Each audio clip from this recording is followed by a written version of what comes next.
Today I want to share with you 3 incredible experiences that you can only have inside the Pantheon and nowhere else in the world. Pentecost takes place once a year, and the place to celebrate it is inside the Pantheon. There's a big line. I recommend you get there early or come for the Mass, and you will not be disappointed.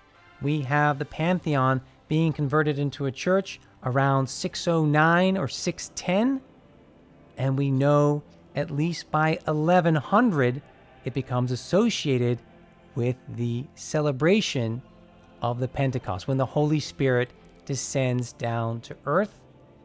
You're in for a wonderful treat, because after the Mass you have the throwing down of rose petals. Today it's done by the fire department of Rome through the oculus that is 9 meters across. What an incredible, wonderful idea to simulate this idea of the Holy Spirit descending down to the apostles, descending down to Christians.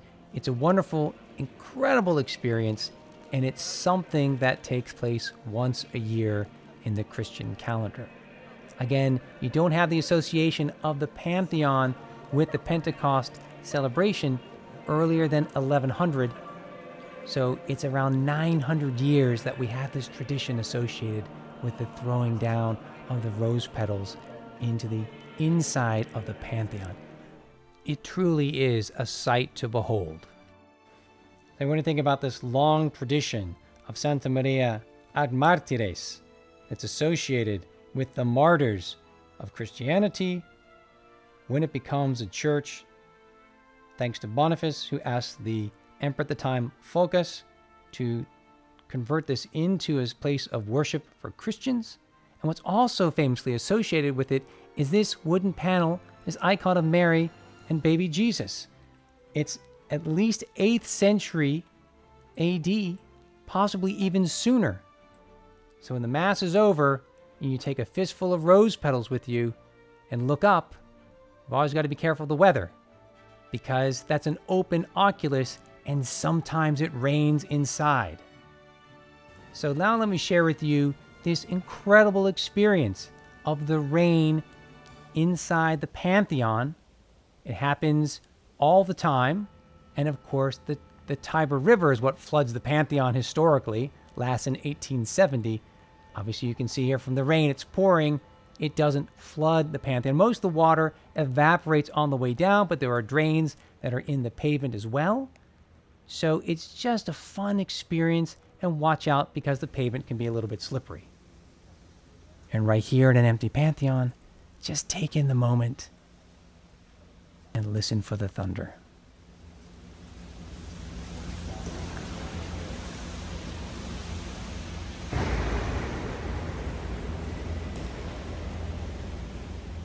Thanks again to the wonderful reality of the open air oculus. Of course, it's structural. By putting this oculus in, you're going to reduce hoop tension, so the concrete dome is going to withstand the test of time. But on April 21st, come inside, and you have the light streaming through the oculus hitting the doorway.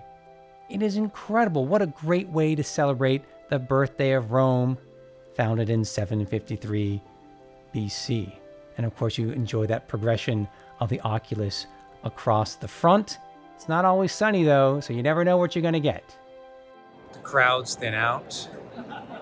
Spectacle for a lot of people is over, but it's not just about the illumination and the threshold. It's the progression of the sun through the surface from the left side to the threshold and beyond. It is something so exciting to see.